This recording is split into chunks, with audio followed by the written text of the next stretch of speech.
한국 경제, 대통령이 사실상 지금 뭐 공백 상태다 보니까, 경제를 챙길 컨트롤 타워가 전무하다시피 한데, 이런 가운데 큰 비상등이 켜졌다고요? 네.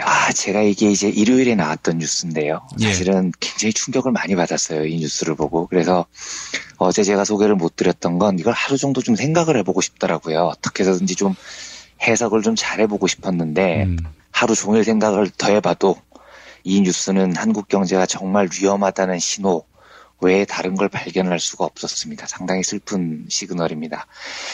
이 통계청이 2003년부터요, 매 분기별로 가계 동향이라는 걸 발표를 합니다. 그런데 일요일에 발표된 올해 3분기 가계 동향 조사에서요, 예. 나이대가 40세에서 49세, 요 나이대가 몰려있는 가구의 월 평균 소득이 505만 2,153원으로 나왔는데, 이게 작년 3분기 같은 기간에 비해서 0.03%가 감소를 했습니다. 예. 감소를 한 수치는 작지만, 이게 2003년에 통계를 낸 이후에 40대 가구 소득이 분기별로 감소를 한 건 처음 있는 일이에요. 그러니까 정말로 사실은 충격적인 통계의 수치인 겁니다. 왜냐하면 우리가 그냥 상식적으로 생각을 해봐도 40대 가구주는 소득이 제일 많이 느는 나이대입니다. 일을 제일 왕성하게 할 나이잖아요. 그래서 임원으로 승진도 하고 돈을 버는 이 증가폭이 굉장히 많이 늘어야 되는 나이대고, 이 40대 가구는 한 번도 소득이 감소를 한 적이 없었을 뿐더러 글로벌 금융위기였죠. 2008년, 2009년 진짜 한국 경제가 정말 힘들었을 때요. 이때도 40대 가구가 전 연령대 중에서 유일하게 소득이 증가했던 세대였습니다. 그러니까 여기 소득이 깨졌다는 건 굉장히 위험한 시그널이었던 거죠. 예. 이게 작년까지만 해도 전년 동기 대비 매년 3% 이상씩 꼬박꼬박 늘어났습니다. 그런데 4분기에 증가율이 1.6%로 떨어졌고, 올해 2분기에 0.2%까지 떨어졌을 때 굉장히 불안했는데 결국은 이제 3분기에 마이너스로 떨어졌습니다. 이게 굉장히 중요한 뉴스여서 조금만 더 보겠습니다. 왜 감소했느냐 분석을 해보면, 소득을 보통 사업소득, 재산소득, 노동소득 이렇게 세 가지로 나눠서 분석을 하거든요. 그런데 사업소득이 제일 많이 줄었습니다.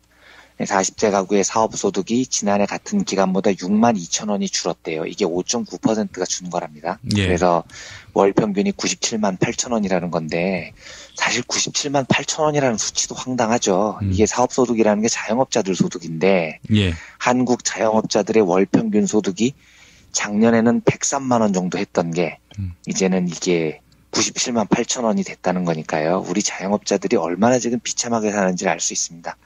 월소득이 100만 원도 안 된다면 정말로 위험한 지금 소득 상태에 온 거죠. 재산소득이라는 건 뭐 이자나 배당 이런 걸 받는 건데, 이것도 금리가 워낙 낮아서요. 월 평균 5,759원. 이건 거의 의미가 없는 수치고요. 예. 노동소득이 2.9%가 늘어났어요. 그런데 이게 매년 보면 40대는 5에서 10%씩 퍽퍽 뛰어줘야 되는 수치입니다. 그런데 이것도 지금 확 줄어들었죠. 그러니까 40대 전반적인 총 평균이 결국은 마이너스가 나와버렸습니다. 이게 겉보기보다 얼마나 안 좋은 수치냐면요.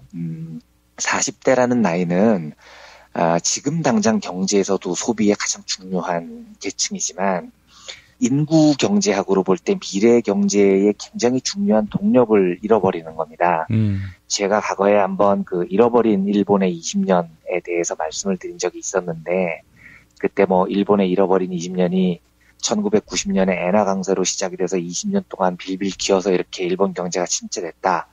뭐 이유는 뭐 엔화 강세가 있었고 일본 기업들이 되게 안이하게 대처를 했었고 이런 걸 쭉 말씀을 드렸었는데, 사실 그때 일본 잃어버린 경제 20년의 핵심은 일본 경제 기반 자체를 송두리째 무너뜨렸던 건 일본이 신자유주의를 받아들이면서 일본 전통의 특유의 종신고용제 전통을 버렸던 거거든요. 그래서 기업 경영이 나빠졌다는 이유로 서구식 노사관리 문화를 받아들여서 정규직들을 막 해고를 하고 이 짓을 일본이 1990년대 시작을 합니다. 근데 이것도 한번 말씀드렸던 건데, 일본은 특유의 인구 구성 문제가 있습니다. 단카이 세대라고 부르는데요. 단카이가 이제 일본 말로 덩어리라고 하는 거거든요. 그러니까 예. 덩어리 세대 이렇게 불리는 겁니다.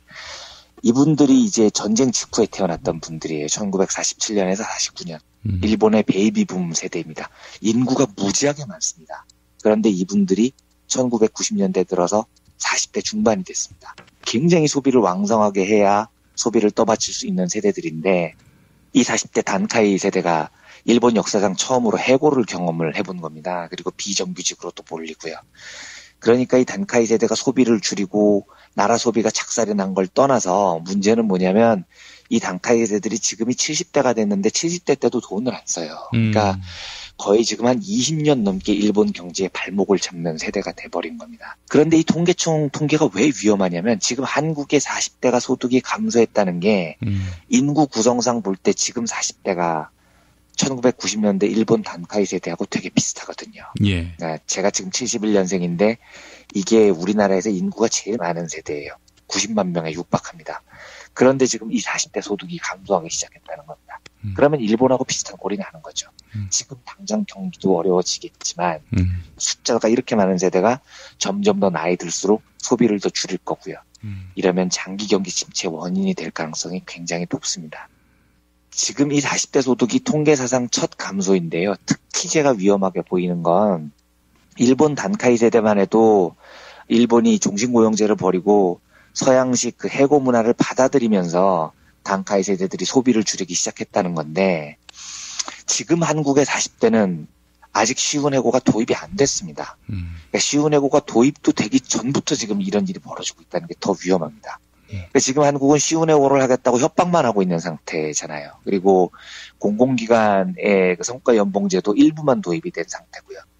그런데 만약에 쉬운 해고를 도입도 했고 공공기관 공기업들 성과연봉제를 다 도입을 해서 지금 40대 소득이 감소했다면 물론 그것도 굉장히 위험한 시그널이지만 왜 이런 일이 벌어졌을까에 대해서 원인은 쉽게 분석이 되는 겁니다. 아, 쉬운 해고가 도입이 돼서 40대들 해고자가 늘고 뭐 성과연봉제 때문에 소득이 줄고 이랬구나라고 분석은 되는데 지금 한국 베이비붐 세대는 아직 쉬운 해고도 도입이 안 된 상태에서 벌써 마이너스 소득 성장을 하고 있는 겁니다. 오로지 경기 침체 때문이에요. 만약에 그런데 여기에서요. 쉬운 해고까지 도입이 되고 공기업 성과연봉제도 광범위하게 실시하고 박근혜가 하고 싶은 대로 다 했다면은요. 아, 지금 생각해보면 끔찍했던 거죠. 예, 제가 생각했던 것보다 훨씬 더 빨리 40대 소비 절벽 시대에 문을 열 뻔했었던 겁니다. 그러니까 이 통계를 보고 하루 종일 이렇게 생각을 하다가 문득 들었던 생각은 야, 어떻게 보면 하늘이 한 번 더 한국에 기회를 준 걸 수도 있겠다 이런 생각이 들더라고요. 그러니까 만약에 역사의 가정은 없지만 박근혜 최순실 게이트가 한 6개월만 뒤에 터졌다면은요. 그래서 쉬운 해고가 도입이 됐다면은요. 아이고. 공기업 성과연봉제가 광범위하게 도입이 됐다고 한번 생각을 해보십시오. 이러면 40대 4분기 소득은 정말 박살이 났을 겁니다.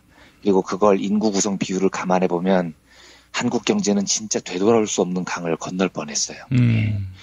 그나마 박근혜가 식물 대통령이 된 게 타이밍이 아슬아슬했던 겁니다. 지금 이 시점이요. 예. 또 조금 거슬러 올라가 보면 4.13 총선을 여당이 이겼으면요. 아, 이것도 진짜 아찔했습니다. 박근혜가 2월 달에 그 추운 겨울에 박근혜가 민생 구하기 서명운동 한답시고 정경련 애들이 하는 길거리 서명운동을 하고 다녔잖아요. 예. 이거 제가 언제 한번 다시 짚어보고 싶은 일입니다만 저는 이것도 아무리 봐도 최순실 게이트하고 재벌들의 그 뇌물하고 연결이 돼 있는 것 같거든요. 아니 어느 나라 대통령이 길거리에서 서명운동을 하고 다니냐고요. 지가 집권자인데. 서명운동은 집권자가 아닌 사람들이 하는 거죠. 하여튼 박근혜가 그때 국회가 일 안 한다고 난리치고 시민들하고 이 재벌들 지지하는 사람들 길거리로 몰아서 선동을 하고 다녔던 건데 그게 뭐였냐면 쉬운 해고 등 그 4대 입법 도입이었습니다. 그게 만약에 도입이 됐으면 지금 40대 소득은 더 처참하게 박살이 났을 것 같습니다. 다 생각을 해보니까 진짜 다 아찔아찔한 겁니다. 제가 이제 정치 쪽을 잘 몰라서 뭐 정치 쪽에서 하시는 분들 말이 일리는 있는 것 같아요. 그러니까 예를 들면 제가 굉장히 좋아하고 즐겨 듣는 김프로이드 스페셜 이거 때 김프로께서 토요일에 그렇게 말씀을 하셨잖아요. 아, 빨리 하야 안 해도 된다고. 최대한 끌어도 된다고. 진짜 탈탈탈탈 털렸으면 좋겠다고 박근혜가 아주 실체가 박살이 날 때까지 이런 말씀을 하셨잖아요. 예. 근데 그 맞는 말씀 같아요. 맞는 말씀 같은데 순전히 경제 쪽에서만 보면은요. 저는 조금 다급해졌습니다. 제가 오늘 녹음하기 바로 전에 김영민 PD님께 어떻게 될 것 같냐고 제가 막 여쭤본 것도 그런 거였어요. 예. 경제 쪽에서 나오는 시그널은 조금 다급합니다. 하루빨리 박근혜가 퇴진해야 되고요. 뭔가 지금 경제 라인 전반을 빨리 수습할 새 정부가 필요한 겁니다. 40대 소득이 저렇게 감소하고 있는데 우리나라 소비를 정말 책임져야 되는 계층인데요. 이 상태에서 미국이 금리를 올리면 저 40대들이 지금 다 빚지고 있는 세대들이거든요. 예. 그러면 어떤 일이 벌어질지 상상이 잘 안 가요. 그래서 박근혜 퇴진이 경제 쪽만 보면 진짜 빨리 이뤄지고 과도 정보 이건 최대한 짧게 끝나야 되고요. 그리고 빨리 국민의 투표로 당선된 강력한 정부가 필요합니다. 그러니까 이제 정호희 문재당 대표님의 예측이 이제 이틀 남은 건데, 저는 뭐 예측할 능력이 없지만, 저는 그 예측하신 여러분들의 예측 중에, 저는 간절히 한국 경제를 위해서는 정호희 대표님의 예측이 맞기를 원합니다. 뭐 질서 있는 퇴진 뭐 이런 건 모르겠고요. 빨리, 최대한 빨리 국민의 권한을 위임받은 새 정부가 새 경제 철학으로 정비를 해야만이 이 경제를 어떻게 해서든지 수습을 할 수 있을 것 같다는 생각이어서 아주 간절히 빨리 박근혜 정부가 끝나기를 기도하고 있는 상황입니다. 예, 우리의 생존을 위해서 속히 해야 한다 이런 말씀이죠? 네, 정말 급한 거죠. 경제 지표만 보면은. 예. 한국 경제 대통령이 사실상 지금 뭐 공백 상태다 보니까 경제를 챙길 컨트롤 타워가 전무하다시피 한데 이런 가운데 큰 비상등이 켜졌다고요? 네, 제가 이게 이제 일요일에 나왔던 뉴스인데요. 사실은 굉장히 충격을 많이 받았어요. 이 뉴스를 보고. 그래서 어제 제가 소개를 못 드렸던 건 이걸 하루 정도 좀 생각을 해보고 싶더라고요. 어떻게 해서든지 좀 해석을 좀 잘해보고 싶었는데 하루 종일 생각을 더 해봐도 이 뉴스는 한국 경제가 정말 위험하다는 신호 외에 다른 걸 발견할 수가 없었습니다. 상당히 슬픈 시그널입니다. 이 통계청이 2003년부터요, 매 분기별로 가계 동향이라는 걸 발표를 합니다.